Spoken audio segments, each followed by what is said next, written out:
Good evening, everybody.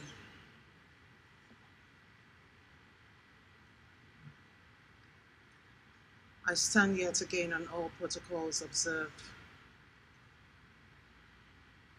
And you must excuse me because it's tough coming after my niece, Tochi. I feel like my heart is going to jump out of my heart right now because it's so hard for me to actually articulate the pain that I'm going through.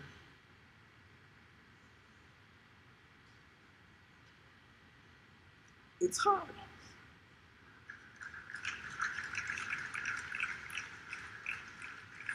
I've sat down so strong, not thinking I'd break down. I gave myself all the pep talks that could possibly be. I've cried so much, I've always thought the only thing that could come out could be blood, but there's still tears to cry. Herbert was great. He's greater even in death. He's beyond what we know even in death.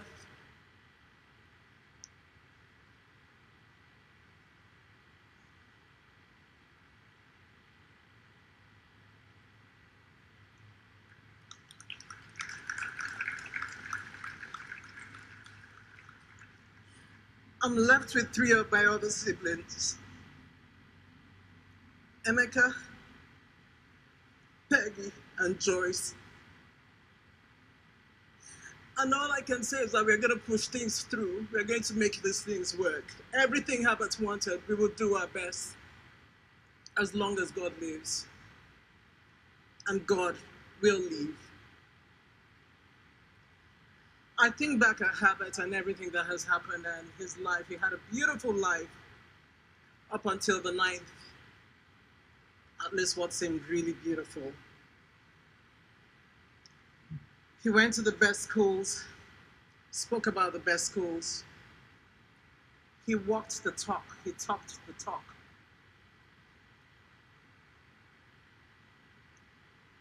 When Herbert came, I mean, for those people who know my father, you know that physique-wise, Herbert is small compared to Daddy.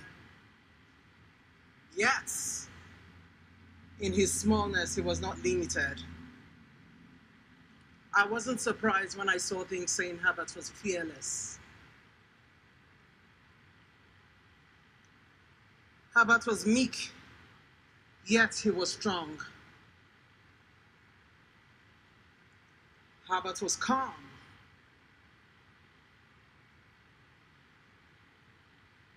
Yet he was a warrior. You don't want to cross Herbert's path. Yesterday, somebody spoke about how Herbert, you would always see Herbert, and Herbert would always frown his face, or squeeze his face. And I think as his baby sister, I sometimes used to wonder, you're squeezing your face, I think I need to get an iron and see if I could straighten out the face. But I never thought about saying it to him where he could hear. You know what I wish right now? I wish this really was something that really didn't happen. I really long to hold my brother. I have a timestamp on my phone. I actually called when they were just leaving London. It was 6:07 Canadian time, Eastern time. And Chizaba's last words to me were, see you on the other side in 11 hours. 11 hours never came. Till now, I rise up every morning, and while I draw the curtains, while I open the curtains, I say, God, is Herbert going to see the sun rise again? Doesn't look like my brother's going to rise again.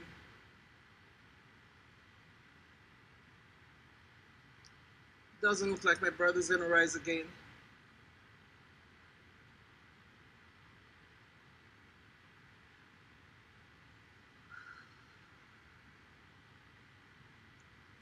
I think back yet again, and I think about the purpose for which he traveled in the first instance.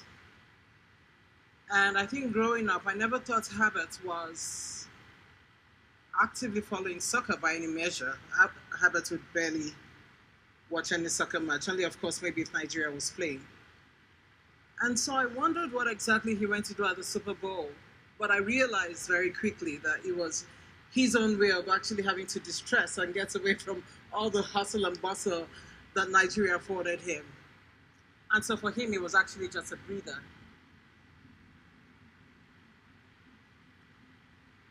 I looked back at the pictures he took with Tochi, Igboje, Afo last year, and there's one where he had the peace sign. And I said to myself, I'm going to put that up, and I just want to remember Herbert with the peace sign.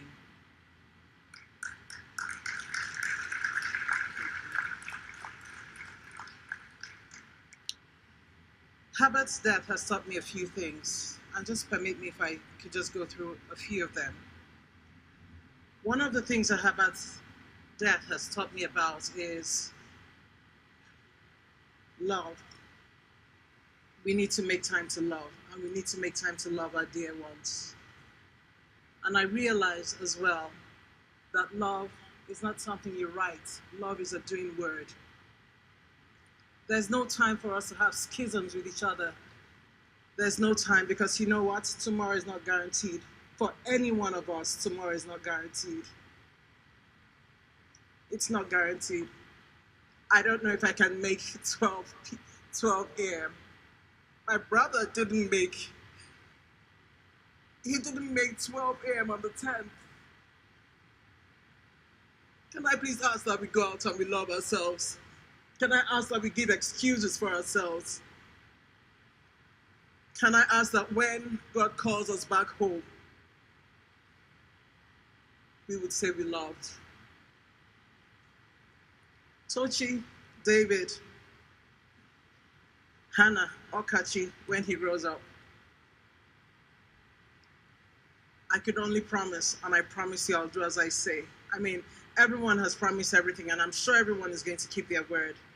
But I mean, you know the relationship I had with your parents. I'd love you like Chizoba loved you. I'd love you like my brother loved you.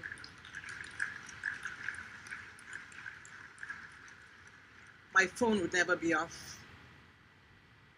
I would do my very best, no matter what the time difference is with where I am and where you guys are. It wouldn't be an issue. For my parents, like you all know, like I said the other day, my parents are struggling. But one thing my father does that I've learned and I will take going forward, aside the lesson of love, is to hold on tight to God. When I walk past and people ask me, they say, Stella, how are you coping? How are you hanging on? I love the question, how am I hanging on? I tell them by the thread of God's garment. And it's the only way I can hang on. So can I implore every one of us here to go out, clear our minds, just love, and hold on by the thread of God's garment. Thank you very much.